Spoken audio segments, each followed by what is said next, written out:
combativos, como siempre. Tras el agradecimiento de Yuri Castro, decía el amigo Montúfar, ¿a qué hora me agradece? Alguien que ha trabajado también arduamente.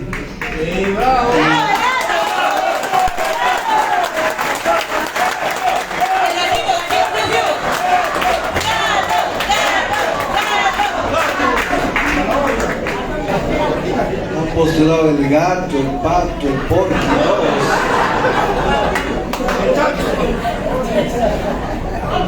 Muy bien, compatriotas, muy buenas tardes con todos, buenas noches ya. Un saludo a todos ustedes y a toda la militancia del Perú que nos está viendo a través de las redes sociales. Un saludo a toda la mesa directiva, a las compatriotas damas aquí presentes, a la compatriota Lourdes Jesús, a la compatriota María Agüero, a la compatriota Kelly, compatriota Ana, y a los compatriotas Yuri, Waldemar, Jaime y todos los que están presentes. Henry Alvites también ahí está escondido, está chateando hace rato. Y un saludo a todos los presentes, a todos los que han sido candidatos, a todos los que han integrado sus equipos de combate, a todos los militantes y simpatizantes y amigos que están presentes en esta reunión. Yo quería iniciar, camaradas, haciendo una reflexión acerca de algunos conceptos. ¿Qué diferencia al partido de un sindicato? Y no es que uno sea malo o sea bueno, sino cada uno tiene un rol diferente, tiene un objetivo y un método también diferente. Y no debemos olvidar que el sindicato tiene una misión generalmente reivindicativa, temporal. Logrado la lucha, arriba bandera, hasta esperar la próxima dificultad en el camino. Pero la misión de un partido, a diferencia de un sindicato, es la toma del poder, es conquistar el poder. Es decir, una vez que iza bandera, jamás puede arriarla,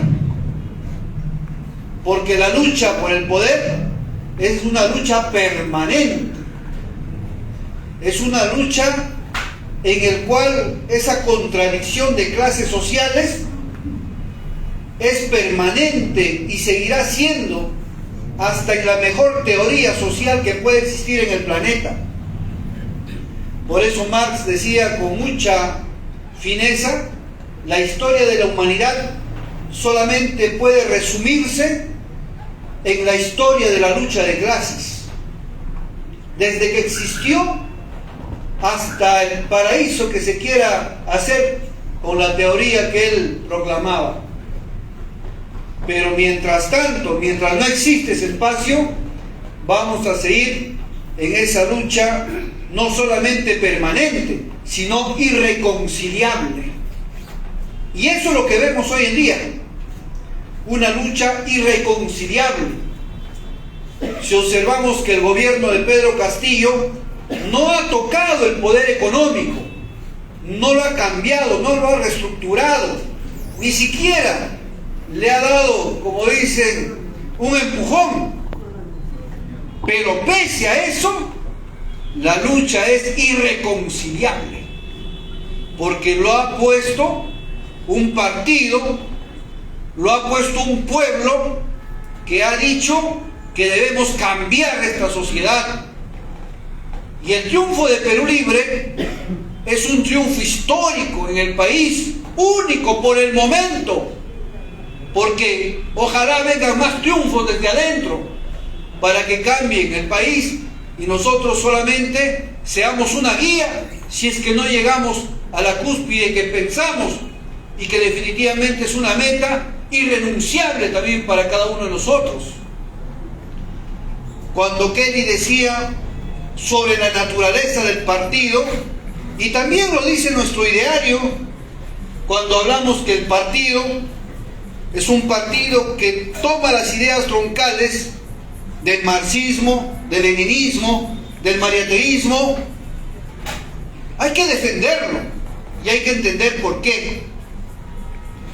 Y Marx evidentemente era un genio de la política. Aportó no solamente a la política, sino al derecho. Aportó inclusive al tema medioambiental, así lo critiquen, así sea mínimo. Aportó en tanto espacio de la economía,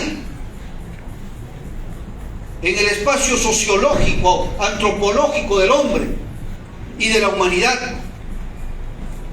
Y decía cosas tan ciertas que hoy en día están vigentes, como por ejemplo, él decía que la artillería pesada de la burguesía, o sea, el capitalismo, ¿qué cosa eran?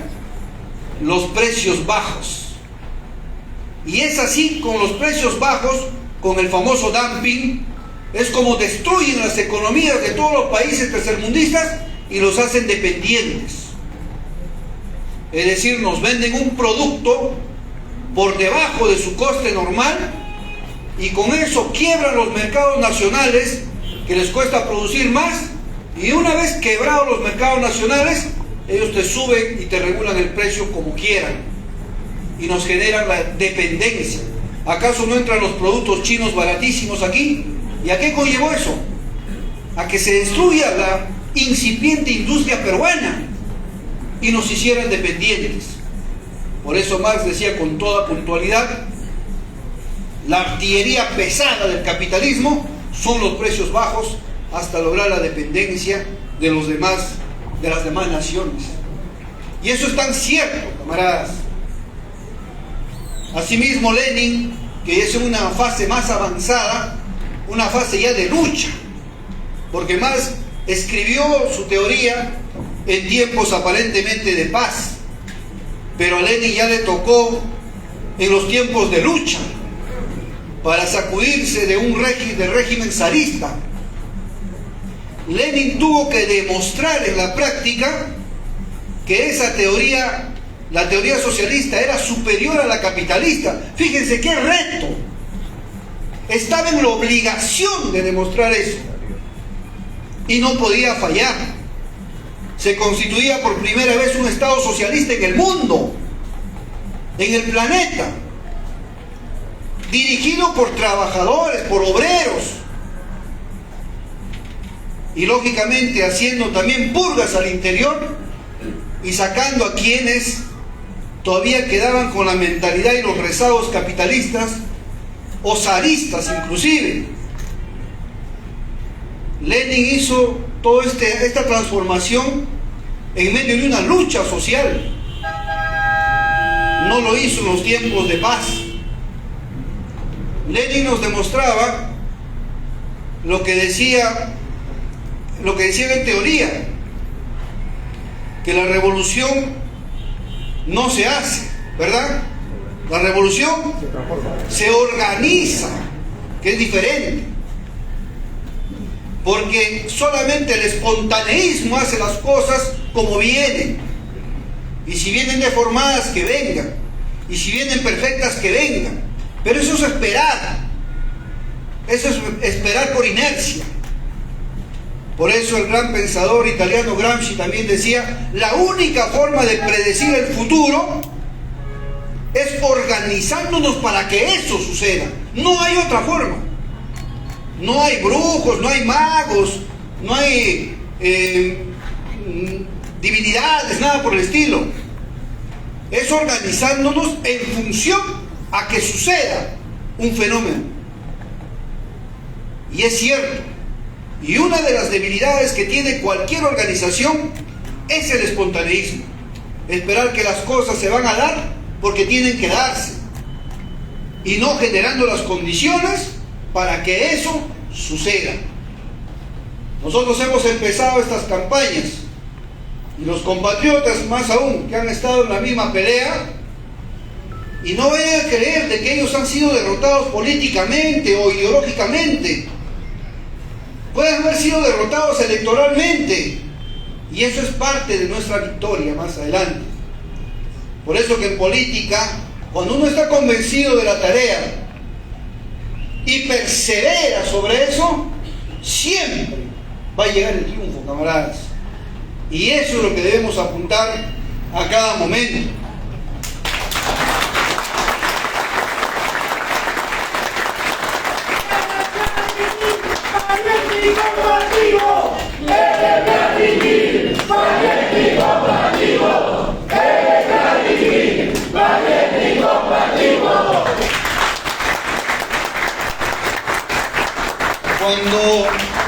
Cuando Lenin analizaba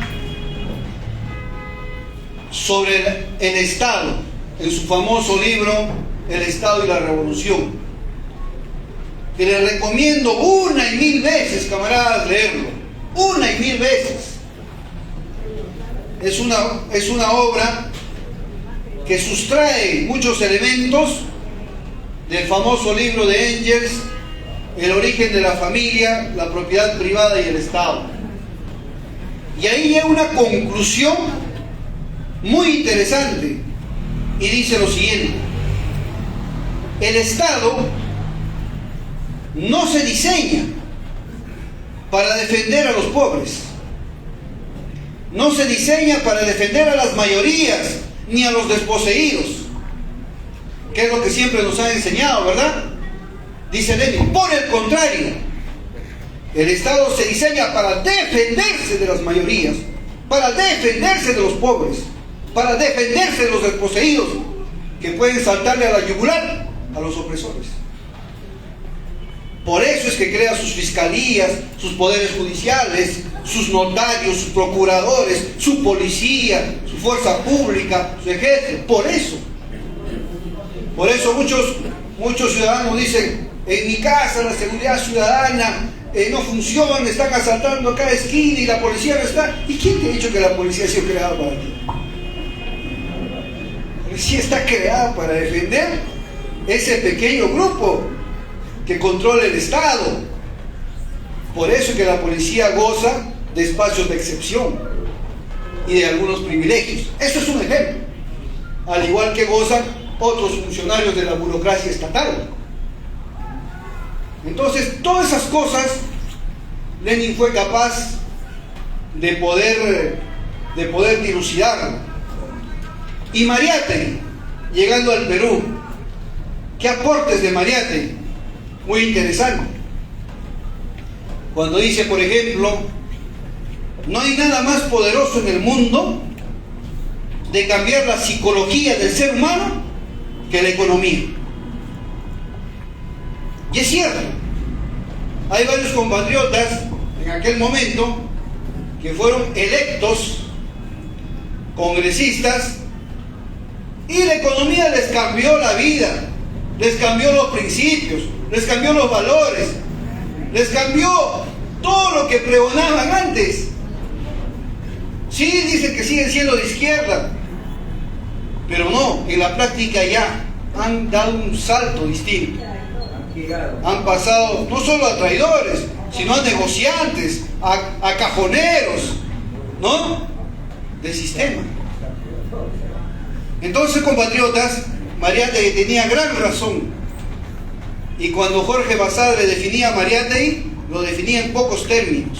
Y para mí es la definición más preclara que pudo haber tenido un intelectual de Mariátegui. Y le decían: para usted, ¿quién es Mariátegui o qué piensa él?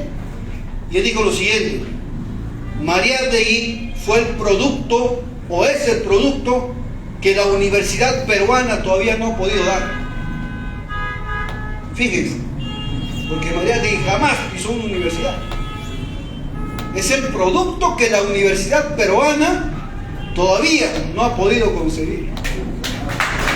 Es decir, quedando un reto enorme de los nuevos Mariátegui. Por eso no hay que temer en decir que el partido es marxista, leninista, mariateguista, sino hay que defenderlo. Hay que entrar con las bases. Y es lo que decía el camarada que antes dijo que quería tomar la palabra, porque efectivamente, después de cada escuela, debe haber un debate, aunque sea pequeño, una polémica. Es como el alumno, ¿no? Cuando uno da un examen, el examen no solamente tiene el fin de evaluación, sino también de educación, porque uno se acuerda de la pregunta que no respondió y cuando va a la casa y lo repasa, más nunca se olvida. Se puede olvidar de todas las que ha respondido bien, pero de esa jamás se olvida. Zanja el conocimiento. Y ese es el momento en que debemos zanjar nosotros nuestras definiciones, nuestros principios políticos, ideológicos. Y es lo que decía la compatriota Kelly también, cuando hablaba de los tres elementos básicos que son la base del partido: su componente ideológico, su componente político y su componente programático. Hemos tenido un triunfo electoral, ¿sí o no? Pero hasta el momento tenemos un fracaso político. Ese es el problema. Triunfamos electoralmente, pero políticamente todavía no hemos triunfado. Nos hemos puesto en el piloto automático.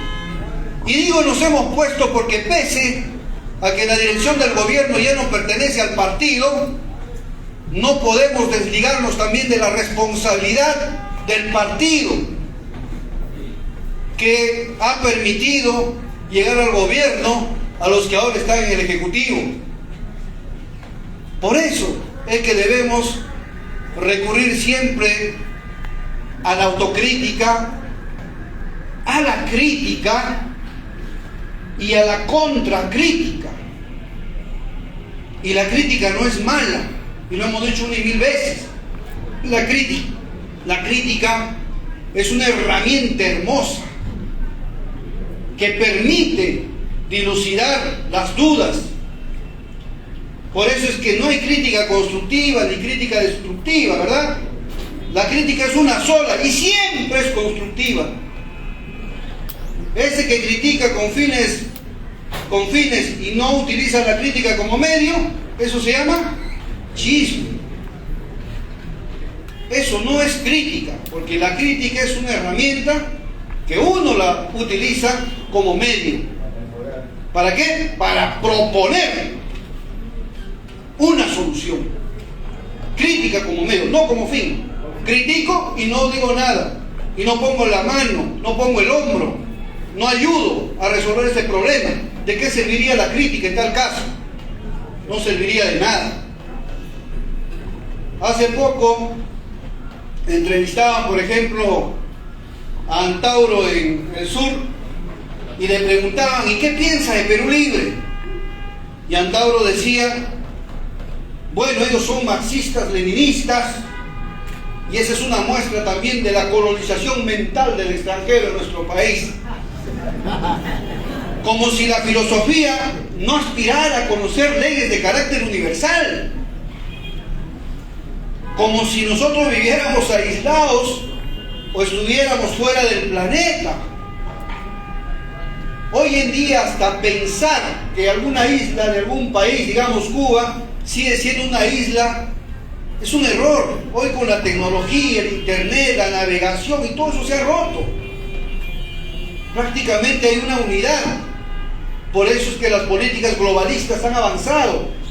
Por eso es que quieren desaparecer los conceptos de Estado y nación para que los organismos supranacionales gobiernen el planeta.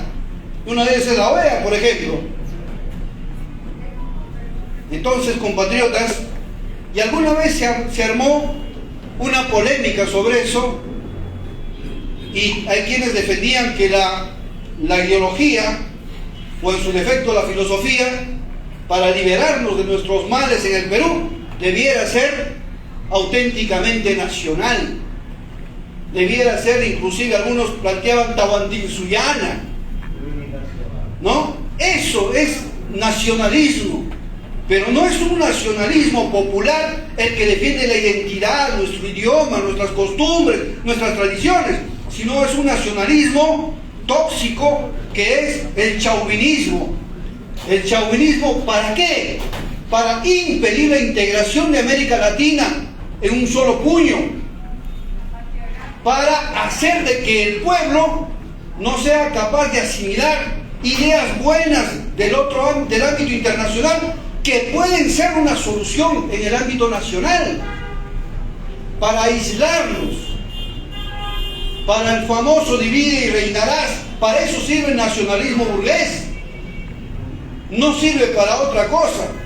Y no solamente han querido dividirnos así, nos dividen también que cuota de jóvenes, cuota de nativos, y de todo, para que entre ellos haya una pugna dentro. No quieren ver al partido o a la sociedad unificada. Y hay otros que decían y defendían lo contrario, y decían que hay ideas que fuera del Perú han sido buenas y que se pudieran imponer o probar o ponerlas en práctica en este país. Pero hay un gran pensador, un gran filósofo, César Guardia Mayorga, y él en esa polémica dijo algo muy puntual y bien claro. Dijo: no importa que la ideología sea nacional o sea foránea, el problema es discutir al servicio de qué clase social está determinada ideología. Puede ser tan nacional, pero puede estar al servicio solamente de los opresores. Y la otra puede ser tan extranjera, pero reivindica y marca el camino de la liberación de las grandes masas populares. Entonces, aquí el problema no es decir que uno o el otro está mal.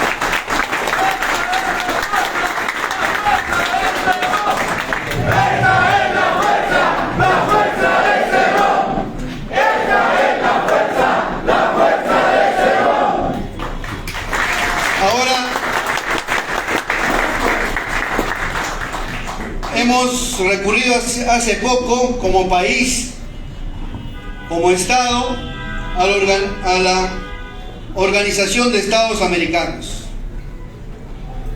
la famosa OEA. Cuba fue expulsada después que triunfó la revolución de la OEA, los años 60, ¿no? El inicio. Y Chávez, el presidente Hugo Chávez, hizo todo lo posible para que Cuba vuelva a la OEA. Y la OEA aceptó. Y Fidel escribió una columna en el periódico Granma que la tituló así: otra vez la podrida OEA. Y Cuba estaba totalmente convencido de que la OEA era el Ministerio de Hacienda, ¿no?, de América Latina, que pertenecía a los Estados Unidos. Y sigue siendo. ¿A cuántos golpes de Estado no ha patrocinado la OEA? Guatemala, Panamá, el mismo Argentina, Bolivia, el último. Entonces, Venezuela. Y hemos recurrido a ellos. Hemos recurrido. Y ahí hay una gran preocupación. ¿Qué pasa si la misión que va a enviar la OEA hace un informe totalmente negativo del gobierno? Porque finalmente es un instrumento del imperialismo. El gobierno va a tener que aceptarlo porque ellos recurrieron a él. Y con eso habría prácticamente liquidado. Y ojo, si bien es cierto que la OEA da recomendaciones no vinculantes, como ellos dicen, fíjense el fenómeno que generó en Bolivia. Lo tiró abajo al gobierno, a las elecciones y a todo. Podríamos estar en ese peligro. Y el partido, ¿cómo va a responder? Por eso que tiene que estar claro de quién es quién en estos momentos, en estas instancias. También, compatriotas, debemos analizar en este contexto de la realidad o hacer un balance de lo que ha ocurrido en este año de gobierno. Y han ocurrido hechos bastante lamentables respecto al gobierno, respecto al partido y respecto a la organización popular. Ya hoy en día salen a la luz quiénes fueron los autores, que nosotros obviamente lo sabíamos, que se encargaron de apartar al partido del gobierno, para darse la licencia de hacer las cosas que hoy sabemos, no solamente por los medios, quizá también por otras fuentes confiables. Pero no pensaron en el pueblo, en la dirección, sino pensaron solamente en un beneficio de ellos. Y eso ha puesto al gobierno en la situación que lamentablemente se encuentra. Nosotros, camaradas, pese a los problemas que existen en el gobierno, jamás el partido podría pasarse a una oposición derechista. Jamás. Porque sabemos que hay errores, sabemos que hay problemas, pero ese es el camino. Tenemos quizá un mal ejecutor del programa del partido, pero eso no quiere decir que el programa del partido esté fracasando. Simplemente, ¿por qué? Porque no se ha puesto en marcha. No se ha puesto en marcha el programa del partido. No se ha puesto en marcha lo que se ha prometido al pueblo en el proceso electoral. No se ha puesto en marcha la recuperación de los recursos naturales. No se ha puesto en marcha, camaradas, la revisión de los contratos ley. No se ha puesto en marcha el intento por hacer una y mil veces la Asamblea Constituyente. No se ha puesto en marcha todas las cosas que decía el programa. Y con lo que se ganó. Entonces, al no existir esa reciprocidad a la confianza y al voto popular, el gobierno obviamente tiene que mermar, reducir el apoyo que inicialmente lo tenía. Pero no solamente ha sido no llevar adelante el programa de gobierno, sino ha habido una política de querer destruir al partido, fraccionando su bancada, invitando a la disidencia a algunos camaradas que se han mantenido en su lugar por sus principios, pero hay otros que se han vendido inmediatamente y han generado nuevas bancaditas, pero con fines mercantilistas, no con fines del pueblo ni nada por el estilo, con fines personalistas que nosotros condenamos. Por eso es que el lema del partido es hasta más allá de la victoria, porque en la victoria llegamos pues a la alcaldía, al gobierno regional, al parlamento, pero ¿quién está más allá de ese compromiso? Solamente los revolucionarios, solamente los que tienen en el alma el sentido y el compromiso de cambio. Pero los otros no, los otros llegan a la victoria y dicen hasta la victoria nada más, pero nosotros debemos estar más allá de eso, más allá de eso.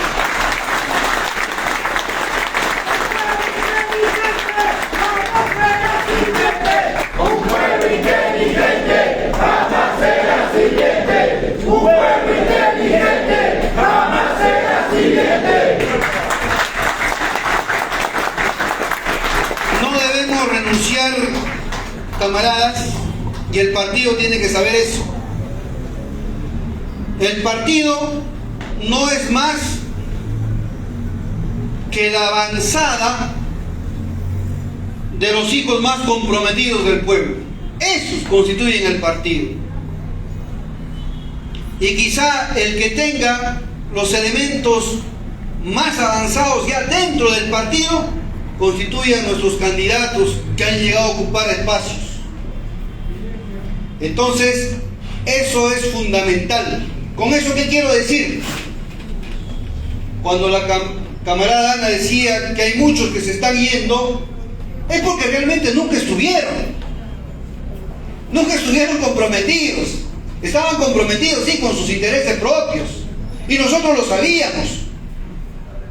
Nosotros que estamos con Perú Libre desde el año 2005, construyéndolo piedra a piedra desde abajo, desde que era un movimiento regional, sabemos cuándo vienen en avalancha y también cuándo desaparecen así.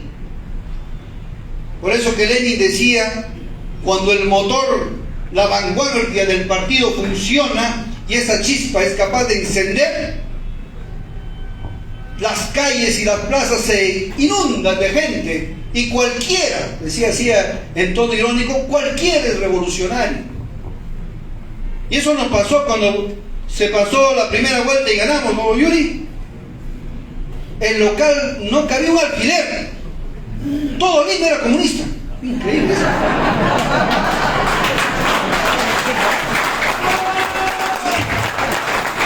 Y esos comunistas son los que se están yendo, ¿no?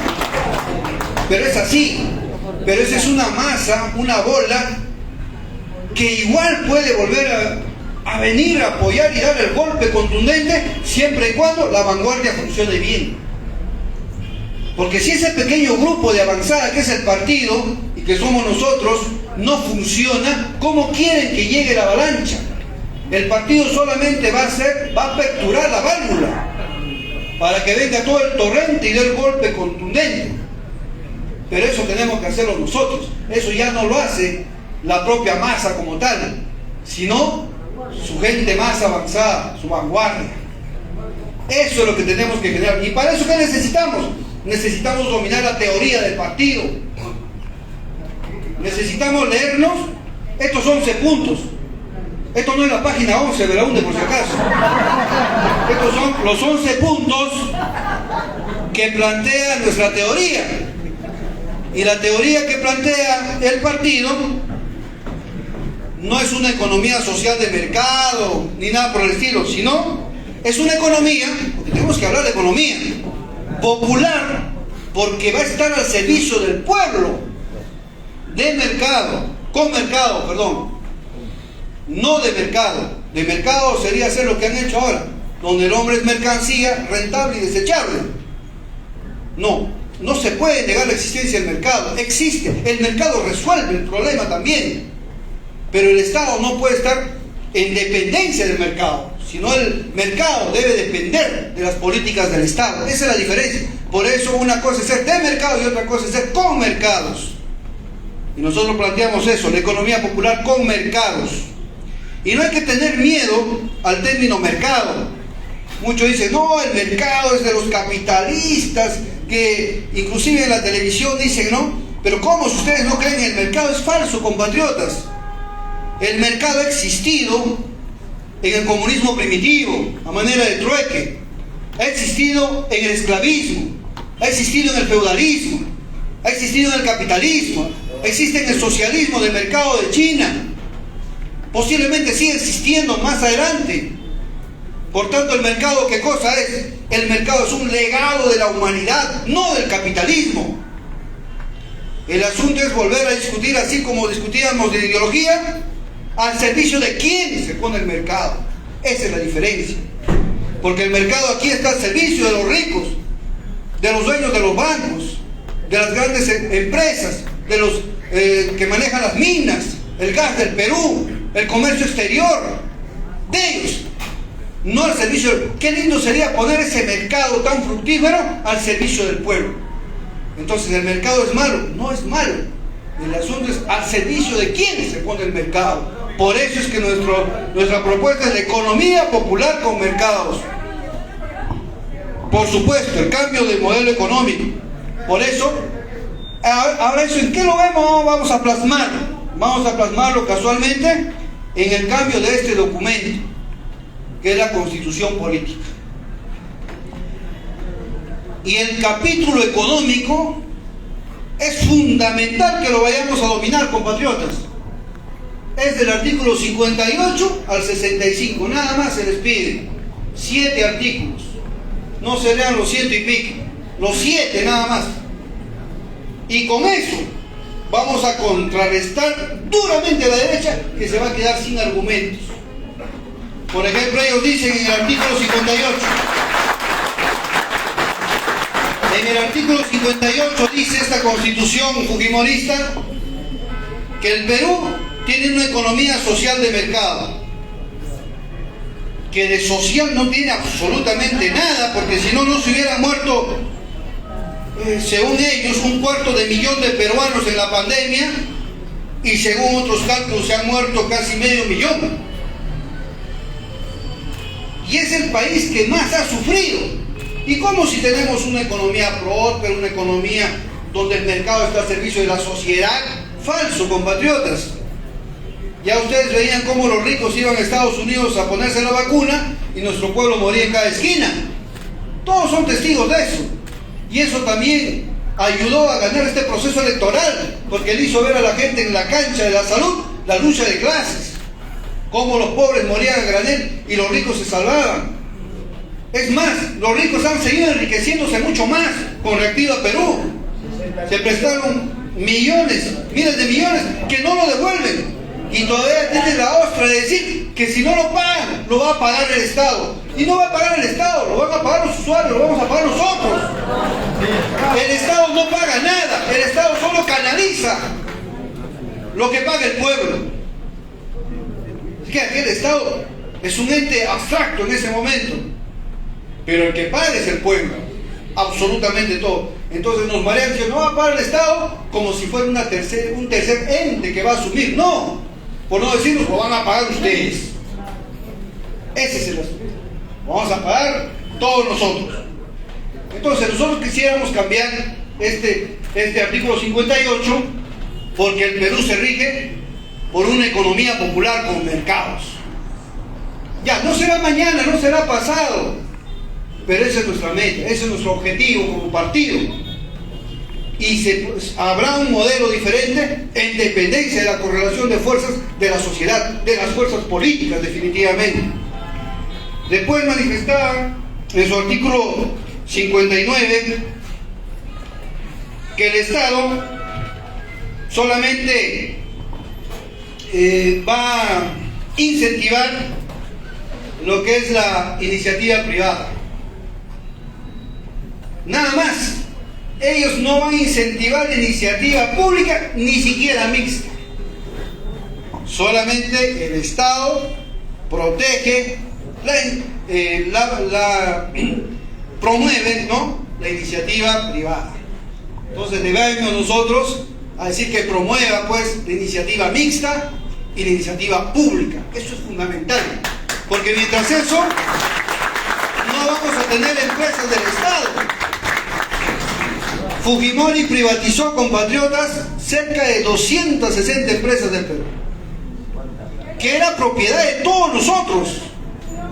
Nunca se consultó, ni siquiera fue a referéndum, como han hecho algunos países en Europa.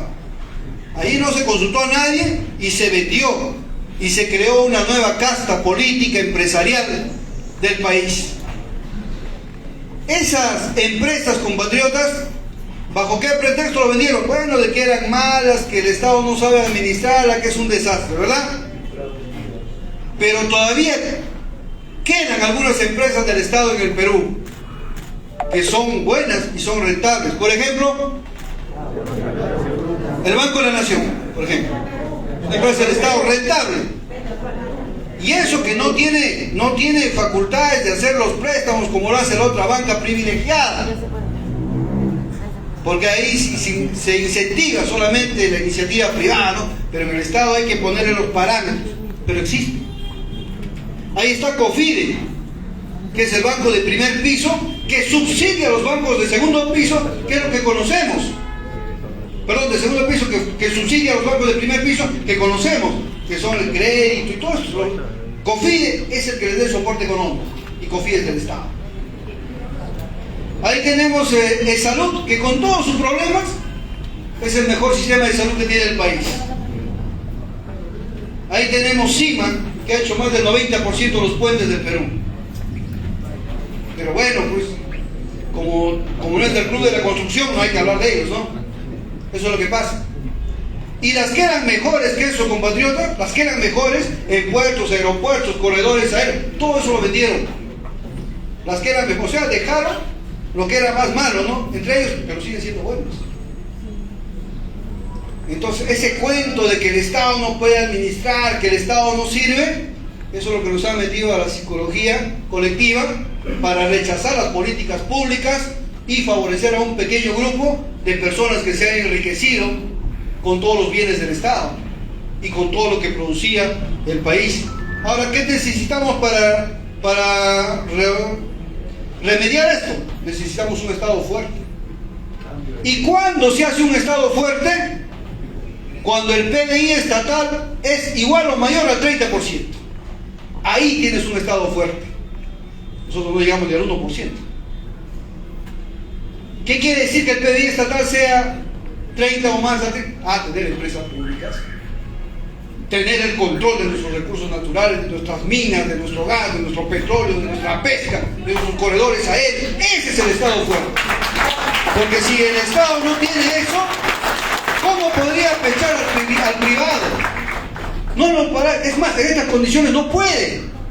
Por eso es que nos hacen pagar sus deudas, sus préstamos al pueblo. ¿Por qué? Porque no hay dirección política en el gobierno. No hay una concepción ideológica que guíe el camino. No hay la política de Estado que genere. Y lógicamente porque no se pone en marcha un programa premeditado del partido de la nueva sociedad. Ese es el problema. Decisión política.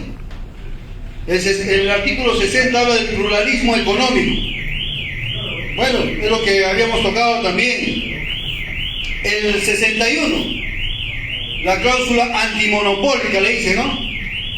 Que el Estado combate el monopolio, ¿cierto? Así dice, taxativamente. El Estado peruano no permite las prácticas monopólicas y menos en la prensa, dice. ¿Y el Estado permite o no permite? Sí permite. Y te dice, pues señora, están haciendo monopolio ya. El diario El Comercio tiene 13 periódicos. Tiene Correo, tiene Perú 21, tiene El Comercio, tiene Ajá, tiene El Trome, tiene Somo, tiene Gestión, etcétera, etcétera. Tiene Ojo. Entonces, Trome también tiene. Y dice, no, un momentito, señor. El Estado combate, pero no prohíbe. Otra cosa es que el Estado pierda los combates. Y ese es el pretexto, ¿no? Entonces nosotros debemos poner en claro, el Estado prohíbe las prácticas monopólicas y oligopólicas. Porque mientras no diga eso, 4 bancos van a manejar el sistema del Perú y dicen, no, libre mercado, porque hay otro banco. ¿Qué libre mercado cuando son 4 socios que se han apoderado de todo el sistema financiero? ¿Qué libre mercado cuando 2 o 3 individuos manejan todas las cadenas de farmacia en el Perú? ¿Qué libre mercado si uno de los empresarios, que no quiero decir el apellido, es dueño de las 20 minas del Perú y otro de las 40 y entre 4 o 5 que los conocemos son los dueños? ¿Qué libre mercado es ese? ¿Qué libre mercado para la luz? Prácticamente todo. Entonces, compatriotas, no debemos creer pues en esta constitución hecha con trampa, definitivamente. El 62 habla de los contratos ley, donde dice que el Estado no puede cambiar las cláusulas, no puede renegociar, no puede revisar el contrato, así sea dañino para el Estado, como lo es. ¿Por qué? Porque bueno, se firmaron en época de terrorismo, donde ellos han arriesgado sus capitales, ya vamos a creerle todo eso. Ya, pero ahora ya no tenemos terrorismo, ahora ya no hay riesgo. Se supone que el Perú está creciendo enormemente en todos sus indicadores. Hay sobreganancias mineras. ¿Y cuándo nos pagan eso? No, pero el contrato se ha firmado así. No solamente tiene carácter de ley, sino tiene carácter constitucional, porque lo dice la Constitución. Entonces no se puede tocar. Es más, en ese artículo le prohíbe al Congreso modificar los contratos de ley. Así, ninguna iniciativa legislativa puede cambiar si no hay un acuerdo bilateral. Lógicamente el acuerdo bilateral nunca lo van a querer. Entonces, eso es. En conclusión, en el Perú la corrupción tiene carácter constitucional, porque esa es la corrupción más grande, los contratos ley. Y bien que decía Gregorio Santos, que hoy día le han declarado nulo su condena de 19 años. Bien lo decía Gregorio.